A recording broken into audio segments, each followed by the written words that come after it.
கடவுள் அருள் டிவி நேயர்களுக்கு சக்தி ஜோதிட குழுவின் சார்பாக சக்தி ஜோதிட குழுவின் சார்பாக 2026 ஆங்கில புத்தாண்டு அடியனாகிய அஸ்ட்ரோ கேஎஸ் ஐயங்கார் ஆகிய நான் ஐயா ஹரிஹர சர்மா அவர்களும் இந்த வருஷம் எப்படி இருக்குது ஆங்கில புத்தாண்டு. பொதுவாகவே நம்ம தமிழ் மாதங்களையும் தமிழ் வருஷங்களையும் தான் கடைபிடிக்கிறது. ஆனால் உலகம் இருக்கக்கூடிய நிலைமையின் காரணமாகவும் உலகத்தின் தத்துவத்தின் காரணமாகவும் ஆங்கில ஜனவரி 1ஆம் தேதியிலிருந்து டிசம்பர் 31ஆம் தேதி வரலும் 2026ஆம் வருஷம் என்னென்ன மாற்றங்கள் வரப்போகிறது, பொதுவாக இந்தியாவுக்கு எப்படி இருக்கும், நம்முடைய நாட்டுக்கு எப்படி இருக்கும், பொதுவான பெயர்ச்சிகள் என்னென்ன, வருட கிரகங்களுடைய பெயர்ச்சி, அதாவது குரு, சனி, ராகு, கேது இவர்களுடைய பெயர்ச்சிகள் இருக்கா, இது என்ன அளவுக்கு ஒரு ராசியும் தாக்கும் பாதிக்கும் அப்படின்றதையும் என்னென்ன ஏற்றத்தை கொடுக்கும் அப்படின்றதையும் ஒன்றாக வரிசைப்படுத்தி பார்க்கலாம். முதல்ல இந்த வருஷத்தில் என்னென்ன கோச்சார மாற்றங்கள் இருக்குது, அதாவது வருட கிரகங்களுடைய மாற்றங்கள் என்னென்ன இருக்குது அப்படின்றத பற்றி நம்ம ஐயா கிட்ட கேட்போம். நாம் இப்போ பார்க்குறது ஆங்கில வருடம். இப்போ இந்த வாக்கியப்படி இந்த வருஷம் அதாகப்பட்டது 1/1/2026 31/12/2026 365 நாளில் 3 கிரகங்கள் பெயர்ச்சி அடையுது. 6/3/2026 சனி பகவானானவர் கும்பத்திலிருந்து மீனத்துக்கு மாறுறாரு. அப்போ இந்த வருஷத்தோட ஃபஸ்ட்டு பெயர்ச்சி அப்படின்னாக்க மார்ச்சில் பெயரக்கூடியவர் சனி பகவான் பெயர்றாரு. சரி, அதுக்கு அடுத்த பெயர்ச்சி என்ன இருக்குது அப்படின்னாக்க தனக்காரகனான புத்திரக்காரகனான பிரகஸ்பதியான அந்தன கிரகமான குரு பகவான் இந்த ட்ரிப்பு வாக்கிய கணிதப்படி 2 முறை பெயர்றாரு. சரி, ஃபஸ்ட்டு முறை பெயர்றது இப்போ அவர் இருக்கிறது அப்படின்றத பொறுத்தளவுக்கு வாக்கிய பஞ்சாங்கப்படி மிதுனத்தில் இருக்கார், அதில் வக்ரத்தில் இருக்கார். அடுத்தது இவர் மாறக்கூடியது கர்க்கடகத்துக்கு போகிறாரு. கர்க்கடகத்தில் அங்கே உச்சம் பெற்று இருக்கார். ஏற்கனவே குரு பகவான் அதிசாரம் வாங்கி சற்றேறக்குறைய 132 நாளைக்கு மேலே கடகத்தில் இருந்துட்டார். அதனால் இப்போ திருப்பி அவர் ரிடாகேஷன் ஆகி மிதுனத்துக்கு போயிட்டு கடகத்துக்கு மாறக்கூடிய நாள் அப்படின்றத பொறுத்தளவுக்கு 26/5/2026 ஃபஸ்ட்டு குரு பெயர்ச்சி. அதுக்கு அடுத்தது இந்த குரு பகவான் உச்சம் பெற்ற குரு பகவான் மாறக்கூடியது சிம்மத்துக்கு மாறுறாரு. எப்போ மாறுறாரு அப்படின்னாக்க 20/10/2026 சிம்மத்துக்கு மாறுறாரு. குரு சிம்மத்துக்கு வர்றது. இப்போ ராகு இருக்கிறது சனி பகவானுடைய வீட்டில் இருக்கார். அப்போ சனியோடைய காரகத்துவத்தை எடுத்து செய்கிறவர் ராகு. அதுக்கு அடுத்தது பார்த்தோம்னா கேது இருக்கிறது சூரியனுடைய வீட்டில். அப்போ அந்த வீட்டோட ஓனர் சூரியன், சூரியனுடைய காரகத்துவத்தை எடுத்து செய்யக்கூடியவங்க. அப்படியேற்பட்ட 2 கிரகங்களும் மாறக்கூடிய காலகட்டங்கள் அப்படின்றது 13/11/2026 ராகு கேது பெயர்ச்சி. இந்த வருஷம் தொடங்கும் போதே பார்த்தோம்னாக்க கிரக நிலவரம் அப்படின்னு பார்த்தோம்னாக்க சந்திரன் ரிஷபத்தில் இருக்கார், குரு மிதுனத்தில் இருக்கார், கேது இருக்கிறது சிம்மத்தில் இருக்கிறாரு. அதை தவிர பார்த்தோம் அப்படின்னு சொன்னாக்க ராசிக்கு 9ஆம் இடத்துல சூரிய பகவான், செவ்வாய் பகவான், புத பகவான், சுக்கிர பகவான் சேர்ந்து இருக்கிறாங்க. இப்போ 9ஆம் இடம் வலுப்பெறுது. அதுக்கு அடுத்தது பார்த்தோம்னாக்க சனி பகவான் இந்த வருஷம் பிறக்கக்கூடிய 1/1/2026 சனியும் ராகுவும் சேர்ந்து இருக்கிறாங்க. இப்படி ஏற்பட்ட ஒரு அற்புதமான காலகட்டங்களில் இந்த வருஷம் மாறப்போகுது. ஐயா, இந்த வருஷம் பார்த்தீங்களே ஆனால் இந்தியாவுக்கு மிகப்பெரிய ஏற்றமான காலமாக இருக்கும். ஏன்னா பொதுவாகவே பார்க்கும்போது இம்போர்ட் எக்ஸ்போர்ட் அந்த விஷயத்தில் ஒரு பெரிய மாற்றங்கள் இருக்கக்கூடிய வாய்ப்பு, அதில் ஒரு ஏற்றம் இருக்கக்கூடிய வாய்ப்பு, புதிய இடத்துக்கெல்லாம் எக்ஸ்போர்ட் போகக்கூடிய வாய்ப்புகள், நம்மளுடைய பொருளாதாரம் அதிகமாகக்கூடிய காலகட்டமாக அமைய போகிறது. பால் உற்பத்தி, பால் சம்பந்தப்பட்ட உற்பத்திகள், அதாவது ஆடை சம்பந்தப்பட்டது, இதெல்லாம் அதிகமாக போகக்கூடிய வாய்ப்புகள் உண்டு. இராணுவ தளவாடங்கள் அதிகமாக எக்ஸ்போர்ட் பண்ணக்கூடிய வாய்ப்புகள் இந்த காலகட்டத்தில் அமைய போகிறது. இந்த வருஷம் பார்த்தலையானால் சிறிதளவு போர் பதட்டம், அதாவது ஜூன் மாதத்துக்கு மேலே வரக்கூடிய வாய்ப்புகள் நிச்சயமாக இருக்கும். ஜூன் ஜூலையில் கொஞ்சம் போர் பதட்டங்கள் இருக்கக்கூடிய வாய்ப்பு, அதுவும் நார்த் ஈஸ்டர்ன் சைடு நம்மளுடைய சைனா பார்டர் அந்த மாதிரியான விஷயங்களும், பாகிஸ்தான் பார்டர் இந்த சைட்லேயும் நிச்சயமாக பிரச்சனைகள் அதிகமாக வரக்கூடிய காலகட்டமாக அமைய போகிறது.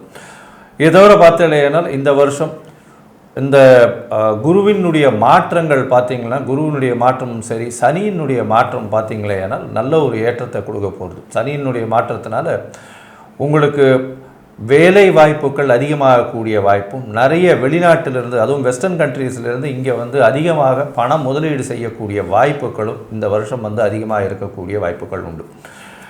இந்த இராணுவ தளவாடங்கள் எக்ஸ்போர்ட் பண்ணுறதுல வந்து இந்தியா வந்து ஒரு பெரிய சாதனை படைக்கக்கூடிய காலகட்டமாக இருக்கும். அதுவும் வந்து இந்த ஏர்ஃபோர்ஸ் சைடில், ஏன்னா ராகு வந்து மகர ராகுவாக இருக்கிறதுனால பெரிய ஏற்றத்தை கொடுக்கக்கூடிய காலகட்டமாக அமைய போகிறது. இந்த வருஷம் கடைசிக்குள்ளே, அதாவது டிசம்பர் 2026க்குள்ளே மிகப்பெரிய ஆளுமையை அந்த வான் உறுதி அந்த மாதிரியான விஷயங்களில் வந்து இந்தியா கொண்டு வரும். இந்த வருஷம் பார்த்தீங்கன்னா தங்கத்தின் விலை வந்து ஸ்டெபிலைஸ் ஆகும். இப்போ வந்து ஒரு 11,500 ரூபா இருக்குது. கிட்டத்தட்ட வந்து அது 14,000 ரூபா அந்த ரேஞ்சில் வந்து ஓரளவு அப்படியே ஸ்டெபிலைஸ் ஆகும். ஏன்னா போன வருஷம் அதிகமாக தங்க விலை ஏறும்னு சொன்னோம், அதே மாதிரி அதிகமாக இருக்குது. இந்த வருஷம் பார்த்தீங்கன்னா வெள்ளி விலை ரொம்ப அதிகமாக ஏறும். வெள்ளி விலை பார்த்திங்கன்னா ரொம்பவும் அதிகமாக ஏறக்கூடிய காலகட்டம். இப்போ அதாவது இப்போது 170 180 ரூபா ரேஞ்சில் இருக்குதுன்னா இது வந்து 300 ரூபா வரலும் போகக்கூடிய வாய்ப்புகள் மிகவும் அதிகம். ஷேர் மார்க்கெட்டில் ஒரு பெரிய ஏற்றம் இருக்கும். இப்போ 84 85,000 பாயிண்ட் இருக்கிறது சென்செக்ஸு. இது வந்து 95,000 பாயிண்ட் இருக்கும். போன வருஷம் வந்து ஏற்கனவே சொன்னோம் 72 71,000 பாயிண்ட் இருக்கும்போது 85,000 பாயிண்ட் டிசம்பரில் தொட்டே ஆகும் அப்படின்னு சொல்லியிருந்தோம். நீங்கள் வேணால் எடுத்து பாருங்கள் போன வருஷத்தினுடைய இதுவே. இந்த வருஷம் வந்து 95,000லேருந்து 1,00,000 பாயிண்ட்டுக்குள்ளேயே தான் இருக்கும். மிகப்பெரிய மாற்றங்கள் இருக்கும். இந்தியனுடைய பங்கு வர்த்தகம் பார்த்தீங்கன்னா வெளிநாடுகளை சார்ந்தே இருக்காது. அதாவது முன்னெல்லாம் வந்து வெளிநாட்டுக்காரங்க வந்து பணத்தை போட்டு எடுத்ததுனால தடால்னு விழுந்துருச்சு இந்த மாதிரியான பேச்செல்லாம், அதாவது ஃபாரின் இன்வெஸ்டார் அதெல்லாம் சொல்லுவாங்க. இந்தியர்களுடைய சுய உழைப்பின் பணமே வந்து அதிகமாக போய் அது ஒரு மிகப்பெரிய ஒரு பேஸே கிரியேட் ஆகி கிட்டத்தட்ட 90-95,000 பாயிண்ட்டை தாண்டி போகக்கூடிய அளவிற்கு நம்மளுடைய சென்செக்ஸ் வலுப்பெறும். நாட்டில் வந்து பார்த்திங்கன்னா ரியல் எஸ்டேட்லாம் ரொம்ப ஏறும். ரியல் எஸ்டேட்லாம் வந்து எங்கேயாவது ஒரு சின்ன ஒரு கால்காணி நிலம் வாங்கி போட்டிருந்தீங்கன்னா, இப்போது 100 ரூபாய்க்கு வாங்கி போட்டிருந்தீங்கன்னா இன்றைக்கி கோடீஸ்வரன் ஆகிடலாம். அந்த மாதிரி டிமாண்ட் லெவல் ரொம்ப அதிகமாக இருக்கும். அதுவும் மெட்ரோ சிட்டிஸ் நியர்பையில் இருக்கக்கூடியது 100 ரூபாய் 200 ரூபாய்க்கு வாங்கி, அதாவது ஒரு 20-25 வருஷம் 30 வருஷம் முன்னாடியெல்லாம் வந்து 10 லட்ச ரூபாய்க்கு வாங்கி போட்டதெல்லாம் இன்றைக்கெல்லாம் வந்து 2 கோடி 3 கோடி போகிற அளவுக்கு மிகப்பெரிய ஏற்றத்தை காட்டும். 20 வருஷம் 30 மடங்கு விலைகள் அதிகமாகக்கூடிய வாய்ப்பு. அதே மாதிரி ஃப்ளாட்டெல்லாம் வந்து ரொம்ப அதிகமாக இருக்கும். அதாவது பொருளாதாரத்தில் மிகப்பெரிய எழுச்சி இருக்கக்கூடிய வாய்ப்புகள் உண்டு. பேங்கிங் செக்டரில் வந்து அதிகமான லோன்ஸ் வரக்கூடிய வாய்ப்புகள் உண்டு. பேங்கிங் செக்டரில் ஃப்ராட்ஸ் சிலது வரக்கூடிய வாய்ப்புகள் இந்த வருஷம் உண்டு. அதுவும் வந்து பார்த்தோம்னா நவம்பர் டிசம்பரில் 2026 ஃப்ராட் வரக்கூடிய வாய்ப்புகள் இந்த காலகட்டத்தில் அக்டோபர் நவம்பர் டிசம்பரில் வெளியில் தெரியக்கூடிய வாய்ப்புகள் நிச்சயமாக இருக்கும். இந்த வருஷம் பார்த்தீங்களேயானால் மொத்தத்தில் பெரிய ஏற்றத்தோடு இருக்கும். இந்திய பொருளாதாரத்தில் பெரிய ஏற்றம் இருக்கும். படைப்புகள் நிறைய இருக்கும். ஈச் அண்ட் எவ்ரி டே வந்து உங்களுக்கு ஸ்டார்ட் அப்ஸ் நிறைய வரும். மிச்ச வெளிநாட்டு, அதாவது மேற்கிந்திய விஷயங்கள் எல்லாத்தையும் தாண்டி போகக்கூடிய அளவுக்கு இந்தியா மிகப்பெரிய வல்லரசாக இருக்கக்கூடிய காலகட்டமாக இந்த வருஷம் அமையப்போகிறது. சரி, இப்போது மேஷம் முதல் மீனம் வரை ஒரு ராசியாக என்னென்ன மாற்றங்கள் ஏற்றங்கள் வருது அப்படின்றத பார்க்கலாம். அன்பார்ந்த விருச்சிக ராசி அன்பர்களே, இந்த ஆங்கில புத்தாண்டு உங்களுடைய வாழ்க்கையில் என்னென்ன நல்லதை தரப்போகுது, கெட்டதை தரப்போகுது, நம்மளுடைய ஜோதிஷ சாஸ்திரத்தில் பொறுத்தளவுக்கு மெல்ல செல்லும் கிரகங்களை வச்சு தான் வருடாந்திர பலன்களை கணிக்கிறோம். கடந்த டிசம்பர் 2023லேருந்து 6/3/2026 வரையிலும் கஷ்டம் கஷ்டம் கஷ்டம், அவமானம் அசிங்கம் அத்தனையும் பட்ட விருச்சிக ராசி அன்பர்களுக்கு விடுதலை. எப்போலேருந்து விடுதலை? 1/1/2026 என்ன சாமி சனி பயிற்சி 3வது மாதம்ன்றீங்க, இது அர்த்தாசிரம சனி நடக்குது, 1/1/2026 விடுதலைன்றீங்களே. கடந்த 2.25 வருஷமாக கஷ்டப்பட்டவர்களுக்கு ஏழரை சனியும் சரி, அஷ்டமத்து சனியும் சரி, அர்த்தாசிரம சனியும் சரி விலகும் காலகட்டங்களில் இழப்பு இழப்பு ஏற்பட்டதை சரி செய்யக்கூடிய காலகட்டங்கள். எப்பொழுதுமே சனி பகவானை பொறுத்தளவுக்கு 90 நாளைக்கு முன்னாடியே வேலை செய்வார். குரு பகவானை பொறுத்தளவுக்கு 40 நாளைக்கு முன்னாடியே வேலை செய்வார். அப்போ அவர் வேலையை தொடங்கக்கூடிய காலகட்டங்கள், அர்த்த ஆசிரம சனி விலகக்கூடிய காலகட்டங்கள் 6/3/2026. ஆனால் உங்களுடைய வாழ்க்கையில் நல்ல காலம் தொடங்கிறது அப்படின்றது 1/1/2026. சட்டையறக்குறைய 90 நாளைக்கு முன்னாடியே வேலை செய்வார். இழந்த அவமானங்கள், இழந்த கெட்ட பெயர்கள், இழந்த அசிங்கங்கள், பொருளாதார இழப்புகள் அத்தனையுமே ஈடு செய்யக்கூடிய காலகட்டம். சரி, இதை தவிர பார்த்தோம்னாக்க குருவும் மாறக்கூடிய காலகட்டங்கள். இந்த குரு மாறக்கூடிய காலகட்டங்கள் அப்படின்றது இந்த 1/1/2026 3 தடவை இந்த குரு பெயர்ச்சிகள் நடக்குது. நீங்கள் இந்த வருஷம் பிறக்கும் பொழுது உங்களுக்கு ராசிக்கு 8ல் இருக்கக்கூடிய குருவானவர் 5வது மாதத்துக்கு அப்புறம் மாறுறாரு. மாறக்கூடிய காலகட்டங்களில் அதி அற்புதமான பலன்களை தருவாரா? அற்புதமான பலன்களை தருவார். இந்த விருச்சிக ராசியை சேர்ந்தவர்களுக்கு நீண்ட காலமாக திருமணம் தடையும் தாமதமும் ஏற்பட்டு இருந்துச்சு. குருவுடைய பார்வை கிடைக்கும் பொழுது திருமண தடை தாமதம் விலகக்கூடிய காலகட்டங்கள். இதை தவிர புத்திரக்காரகனான குரு சந்தான பாக்கியம். இந்த விருச்சிகை சாரதியை சேர்ந்த ஆணாக இருக்கட்டும், பெண்ணாக இருக்கட்டும், குழல் இனிது யாழ் இனிது எம்மக்கள் குரல் கேளாதோர் அத்தனை விருச்சிக ராசி என்பவர்களுக்கும் சந்தான பாக்கியம் என்கின்ற வம்ச மிருதியை கொடுக்கக்கூடிய காலகட்டங்கள்.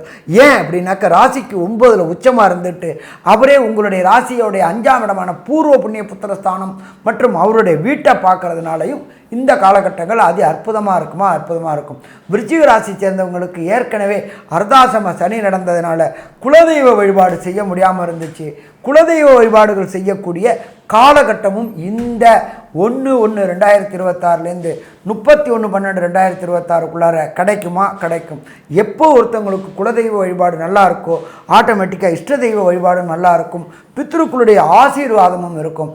இதை மாதிரி அற்புதங்களை இந்த விருச்சிக ராசிக்காரங்களுக்கு இந்த ஆண்டு ஆங்கில ஆண்டு நல்லபடியாக செய்யுமா? செய்யும். சரி, இதை தவிர இந்த குரு பகவானவர் 3 ட்ரிப்பு மாறுறாரு அப்படின்னு சொன்னோம். அப்போ அவர் சிம்மத்துக்கு போகும்பொழுது இந்த விருச்சிக ராசிக்காரங்களுக்கு என்ன பலன்களை தருவாருன்றும், அடுத்தது ராகு கேது பெயர்ச்சி இருக்குது. அந்த ராகு கேது பெயர்ச்சி இந்த விருச்சிக ராசிக்காரங்களுக்கு என்னென்ன அனுகூலங்களை தருவார் என்பதையும் நம்மளுடைய அஷ்ட கேஎஸ்ங்கிறவங்க சொல்லுவாங்க. ஐயா, அற்புதமாக சொன்னீங்க. அதாவது விருச்சிக ராசிக்காரர்களுக்கு மிகப்பெரிய ஏற்றம். அதாவது உடல் நலத்தில் பிரச்சனை இருந்துச்சு, அலைச்சல் ரொம்ப அதிகமாக இருந்துச்சு. இது எல்லாமே சனி பகவான் படுத்தின பாடாக இருந்துச்சு. இப்போ பார்த்தீங்கன்னா பெரிய மாற்றம். இதில் இன்னொரு விஷயம் என்ன அப்படின்னா, இவ்வளோ நாளாக 8ஆம் இடத்துல போய் குரு பகவான் உட்கார்ந்துருந்தார். அவர் 8ஆம் இடத்துல போய் உட்கார்ந்துருக்கும் போது பண வரவு இருந்தாலும் உடல் நலத்தில் தடை, உடல் நலத்தில் பிரச்சனை, பேச்சில் பிரச்சனை, அதை தவிர குழந்தைகள் மூலியமாக பிரச்சனை, எல்லா விதமான பிரச்சனைகளையும் அனுபவிக்கக்கூடிய காலகட்டமாக இவ்வளோ நாளாக இருந்தது. ஆனால் 2026 மிகப்பெரிய ஏற்றத்தை மாற்றத்தை கொடுக்கக்கூடிய காலகட்டமாக அமைய போகிறது. இந்த வருஷம் பார்த்தாலேனால் 2026 உங்களுக்கு பெரிய மாற்றம் என்ன அப்படின்னா, உங்களுடைய ராசிக்கு 11ஆம் இடத்துக்கும் குரு பகவான் வரார், 10ஆம் இடத்துக்கு குரு பகவான் வரார். ராசிக்கு 10ஆம் இடத்துல குரு பகவான் வரார். எப்போ வரார் அப்படின்னா அக்டோபர் மாதத்தில் 10ஆம் இடத்துக்கு வரார். 9ஆம் இடத்துல குரு பகவான் 5ஆம் மாதத்துலேருந்தே வரார். அதாவது மே மாதத்துலேருந்து குரு பகவான் 9ஆம் இடத்துல வரார். அதற்கு பிறகு 10ஆம் இடத்துல வரார். என்ன சார் 10ஆம் இடத்துல குரு வந்ததுன்னா பதவி போயிடுமே அப்படின்னு சொல்கிறீங்களா? அந்த மாதிரியான விஷயங்கள் வர்றதுக்கு வாய்ப்பு இல்லை. ஏன்னா உங்களுக்கு குரு பகவான் 2-5க்கு உண்டானவர், மிகப்பெரிய யோகத்தை கொடுக்கக்கூடியவர், ஒரு திரிகோணத்தின் அதிபதி. அவர் போய் ஒரு கேந்திரத்தில் போய் உட்கார்றதுனால செய்யக்கூடிய தொழிலில் ஒரு பெரிய மாற்றங்கள் ஏற்படும், ஏற்றங்கள் ஏற்படும். தொழிலில் ஒரு பெரிய அதீதமான பணவரவு இருக்கக்கூடிய காலகட்டமாக அமையப்போகிறது. பணத்தில் வரக்கூடியதில் பிரச்சனைகள் இருக்கக்கூடிய வாய்ப்புகள் நிச்சயமாக இருக்காது. உங்களுடைய ராசிக்கு 10ஆம் இடத்துல இருக்கக்கூடிய குரு பகவான் புதிய தொழிலை ஏற்படுத்தி கொடுப்பார். ஏற்கனவே இருக்கிற தொழிலையும் இருப்பீங்க, புதிய தொழில் வரக்கூடிய வாய்ப்புகளும் நிச்சயமாக இருக்கும். உங்களுடைய ராசிக்கு பார்த்தாலேனால் 3ஆம் இடத்துல ராகு வரார். 11ஆம் மாதத்துலேருந்து 3ஆம் இடத்துல ராகு. அதீத முயற்சிகளில் வெற்றி, எடுத்த காரியங்கள் அனைத்திலும் வெற்றி இருக்கக்கூடிய வாய்ப்புகள் நிச்சயமாக இருக்கும். இருந்தாலும் இளைய சகோதரர்கள் மூலியமாக சிறு சிறு தொல்லைகள் வரும். இளைய சகோதரரோட அண்டர்ஸ்டாண்டிங் கொஞ்சம் கம்மியாக இருக்கக்கூடிய வாய்ப்புகள் நிச்சயமாக உண்டு. உங்களுடைய தந்தையின் உடல்நிலையில் சற்று பின்னடைவு இருக்கும். 11ஆம் மாதத்துக்கு மேலே பார்த்தீங்கன்னா தந்தையின் உடல்நிலையில் சற்று பின்னடைவு இருக்கும். அதற்கு பிறகு பார்த்தீங்கன்னா தந்தையினுடைய சொத்துக்கள் வர்றதில் கொஞ்சம் தாமதம் இருக்கக்கூடிய காலகட்டமாக இருக்கும். இருந்தாலும் உங்களுடைய உழைப்பின் மூலியமாக எல்லாவற்றையும் அடையக்கூடிய வாய்ப்புகள் இந்த காலகட்டத்தில் இருக்குது. சரி, இந்த காலகட்டத்தில் விருச்சிக ராசிக்காரர்களுக்கு மிகுந்த ஏற்றமான காலம்னு சொல்கிறோம். இருந்தாலும் அவங்களுடைய தசாபுக்தி அந்தரம் சூக்ஷ்மம் வந்து அந்த அளவு விசேஷத்தை கொடுக்கல அப்படின்னா அவர்களுக்கு என்ன விதமான கோவில் போயிட்டு வரணும், என்னென்ன எளிய பரிகாரங்கள் செய்யலாமா அப்படின்றத பற்றி ஐயா கிட்ட கேட்போம். ஐயா, நல்லா அற்புதமாக சொன்னீங்க. இந்த விருச்சிக ராசிக்காரங்க செய்யக்கூடிய பரிகாரம் அப்படின்றது எம்பெருமான் முருகனை வழிபடக்கூடியது. முருகன் வள்ளி தெய்வான சமேத இருக்கக்கூடிய முருகன். அப்போ அது ரொம்ப நல்லா இருக்குமா? நல்லா இருக்கும். எப்படியாவது ஒரு ட்ரிப்பு எப்போ வாய்ப்பு கிடைக்குதோ அப்போ ஒரு ட்ரிப்பு திருத்தணி சென்று எம்பெருமான் முருகப்பெருமானை வணங்கிட்டு வாங்க. அப்படி இல்லைன்னா நீங்கள் இருக்கிற இடத்துக்கு பக்கத்தில் உள்ள ஏதாவது ஒரு முருகப்பெருமான் கோயிலுக்கு செவ்வாய்க்கிழமை செஞ்சுட்டு முருக பகவானுக்கு அர்ச்சனை பண்ணிட்டு வாங்க. இது ரெண்டும் பண்ணினா எளிய பரிகாரங்கள், எளிதில் பிரச்சனைகள் தீரக்கூடிய காலகட்டங்கள். என்னால் அது போக முடியாது அப்படின்றவங்களுக்கு வீட்டில் காலையில் கந்த சஷ்டி கவசம் படிங்க, சாயங்காலத்தில் விஷ்ணு சகஸ்ரநாமம் கேளுங்க. 2 அதுக்கு தவிர மாசாந்திரம் யாராவது ஒருவருக்கோ இல்லாட்டி 3 பேருக்கோ மாதம் செவ்வாய்க்கிழமை, ஒவ்வொரு வாரமும் வரக்கூடிய செவ்வாய்க்கிழமை 3 பேருக்கு அன்னதானம் பண்ணிக்கிட்டு வாங்க. வாரம் செவ்வாய்க்கிழமை, ஒவ்வொரு மாதத்துலையும் வர செவ்வாய்க்கிழமை யாராவது ஒருக்கு இல்லாதவங்களுக்கு அன்னதானம் பண்ணுங்கள். இருக்கிறதுலையே மிகப்பெரியது, தானத்தில் சிறந்தது அன்னதானம். இது செய்யும்பொழுது வரக்கூடிய பிரச்சனை, வந்த பிரச்சனை விலகும். இதை தவிர நீங்கள் இருக்கிற இடத்துக்கு பக்கத்தில் உள்ள ஏதாவது ஒரு முதியோர் இல்லங்களுக்கு, ஏன்னா முதியோர்கள் அப்படின்னாலே நம்மளுக்கு இந்த முதுமைகள் வரக்கூடிய காலகட்டங்கள் ரொம்ப காலகட்டங்கள் இல்லை, மாறக்கூடிய வாய்ப்புகள் உண்டு. அப்போ அந்த முதியோர்களுக்கு வேண்டிய பலகாரங்கள் மற்றும் உணவுகள் வாங்கி கொடுங்க. ஒவ்வொரு செவ்வாய்க்கிழமை இல்லாட்டி மாதத்தில் ஏதாவது ஒரு செவ்வாய்க்கிழமையில் போயிட்டு அந்த முதியோர் இல்லம் அல்லது அநாத இல்லங்களுக்கு அங்கே உள்ளவங்களுக்கு பலகாரங்கள் வாங்கி கொடுங்க. அல்லாட்டி அங்கே இதனுக்கு உண்டான சாப்பாடு, ஒரு நல்ல விருந்து சாப்பாடு மாதிரி அவங்களுக்கு வாங்கி கொடுங்க. இதெல்லாமே பண்ணும் பொழுது இந்த தசாநாதன், புத்திநாதன், அந்தரநாதன், சூட்சுமநாதனால் ஏற்படக்கூடிய எதிர்வினைகள் அத்தனையுமே நல்லபடியாக மாறுமா? நல்லபடியாக வரும். இதை பண்ணிட்டோம் அப்படின்னு சொன்னாக்க வரக்கூடிய பிரச்சனை, வந்த பிரச்சனை எளிதில் விலகுமா? விலகும். சரி, மொத்தத்தில் இந்த விருச்சிக ராசி அன்பர்களுக்கு இந்த 1/1/2026 31/12/2026 வரையிலும் கிடைக்கக்கூடிய நற்பலன்களையும் கிடைக்கக்கூடிய தீய பலன்களையும் கன்க்ளூஷனாக நம்மளுடைய KS ஐயங்கார் அவங்க சொல்லுவாங்க. ஐயா, அற்புதமாக சொன்னீங்க. அதாவது விருச்சிக ராசியை பொறுத்தவரை பார்த்தீர்களேயானால் மிகப்பெரிய மாறுதல்கள் இந்த வருஷத்தில் வருது. அர்த்தாஷ்டம சனி முடிகிறது. எடுத்த காரியங்கள் எல்லாமே வெற்றிகரமாக நடக்கக்கூடிய காலகட்டம். உங்களுடைய பதவி, புகழ், அந்தஸ்து, கௌரவம்லாம் ஏறக்கூடிய வாய்ப்புகள் நிச்சயமாக உண்டு. திருமண பாக்கியம் வரும். முயற்சிகள் எல்லாமே வெற்றி பெறக்கூடிய காலகட்டமாக இருக்கும். படிக்கக்கூடிய மாணவர்களுக்கு நல்ல ஒரு ஏற்றம் கிடைக்கக்கூடிய காலகட்டமாக அமைய போகிறது. வெளிநாடு வெளியூர் சென்று படிக்கக்கூடிய வாய்ப்புகள் நிச்சயமாக இருக்கும். உங்களுடைய ராசிக்கு பார்த்தலையானால் திருமண பாக்கியம் உண்டு. குழந்தை பிராப்தி ஏற்படக்கூடிய வாய்ப்புகளும் இந்த காலகட்டத்தில் உண்டு. பணவரவிற்கு பஞ்சம் இருக்காது. உடல் நிலையில் நல்ல ஒரு ஏற்றம் இருக்கும். புதிய தொழில் அமையும். தொழிலில் ஏற்றங்கள் அமையும். பார்ட்னர்ஷிப் தொழிலில் அதீதமான லாபங்கள் வரக்கூடிய வாய்ப்புகள் நிச்சயமாக இருக்கும். வெளிநாடு சென்று வரக்கூடிய யோகங்கள் இந்த வருஷத்தில் நிச்சயமாக இருக்கும். பணவரவிற்கு பஞ்சம் இருக்காது. இந்த வருஷம் பார்த்தீங்களேயானால் உங்களுக்கு குபேர சம்பத்து வரக்கூடிய வாய்ப்புகள் நிச்சயமாக இருக்குது. மொத்தத்தில் பார்க்கும் பொழுது இந்த விருச்சிக ராசிக்காரர்களுக்கு 90 விழுக்காடு மாற்றங்களும் ஏற்றங்களும் உண்டான வருடமாக இந்த வருடம் அமையும்னு சக்தி ஜோதிட குழு சொல்லுது. நன்றி, நமஸ்காரம்.